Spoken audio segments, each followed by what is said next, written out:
आज हमने गुफ्तगू का आगाज़ किया था कि पाकिस्तान में जो नाइंसाफ़ी है वो बढ़ती जा रही है, मेरिट का बहुत कत्लेआम होता है। तो अब प्रोग्राम के आखिरी हिस्से में मैं दोबारा इसी एक इशू का जिक्र करूँगा, लेकिन ज़रा मुख्तलिफ अंदाज में, और वो ऐसे कि कल रात आपने PSL का फ़ाइनल मैच देखा होगा, इस्लामाबाद यूनाइटेड और मुल्तान सुल्तान के दरमियान था।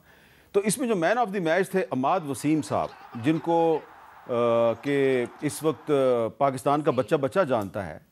ये आपको मैंने याद कराना था, ये वही अमाद वसीम साहब हैं जो कल रात के मैच के हीरो हैं। ये वही अमाद वसीम साहब हैं जिन्होंने सिर्फ चंद महीने पहले नवंबर 2023 में इंटरनेशनल क्रिकेट से रिटायरमेंट का ऐलान कर दिया था। क्यों ऐलान किया था? कि ये मुसलसल अच्छी कारकर्दगी का मुजाहरा कर रहे थे। जिस टीम के कप्तान बनते हैं वो PSL की ट्रॉफ़ी जीत जाती है, लेकिन इनको ज़का अशरफ साहब जब PCB के चेयरमैन थे तो वो कौमी क्रिकेट टीम में इनको शामिल नहीं कर रहे थे। इनकी जो सिलेक्शन थी वो नहीं हो रही थी।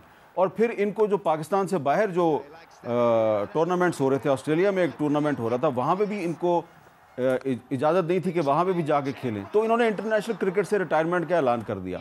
लेकिन कल के मैच के ये मैन ऑफ दी मैच बन गए। और अब इनसे हम ये दरख्वास्त करेंगे कि आप इंटरनेशनल क्रिकेट से अपनी रिटायरमेंट का जो फैसला है वो वापस ले लें, ताकि आप इंटरनेशल लेवल पे पाकिस्तान से बाहर जाकर भी पाकिस्तान की नुमाइंदगी करें।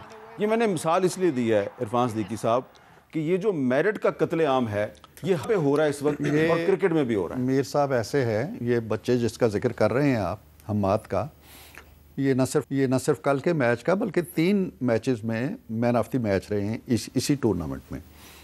और उसके कप्तान ने भी कहा है कि ये एसेट है हमारा, और आने वाले वर्ल्ड कप में ये हमारे लिए बहुत बड़ा असासा साबित होगा।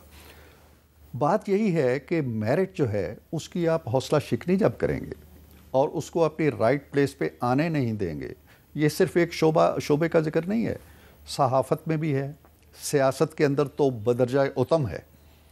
मैंने तो बल्कि रज़ा रब्बानी साहब अब हमारे सेनेटर नहीं बन सके, हम बहुत मिस करेंगे उन्हें। हम लाबी में बैठे हुए थे रमज़ान से पहले और चल चलाओ की बातें हो रही थी, अलविदाई तकरीरें हो रही थी। तो मैंने कहा कि रज़ा रब्बानी साहब, मैंने एक ख़ातून से कहा, वो भी पीपल्स पार्टी की थी, मैंने कहा हम आपको बहुत मिस करेंगे।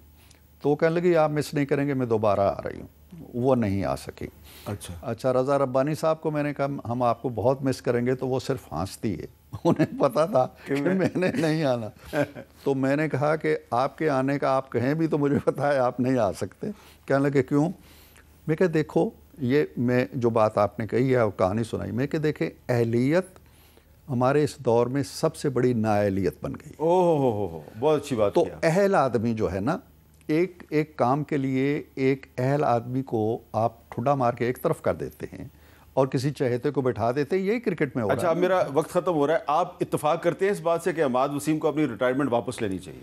देखिए, मैंने सुना था कि इन्होंने एक कमेंट पास किया था कुछ अरसा पहले कि एक प्लेयर है, वो बहुत अच्छा प्लेयर है पर मैच विनिंग प्लेयर नहीं है, और वो प्लेयर इत्तेफाक से उसके काफ़ी मतलब वो अच्छी पोजीशन पे है, तो उसके बाद से ये कभी टीम में नहीं आए।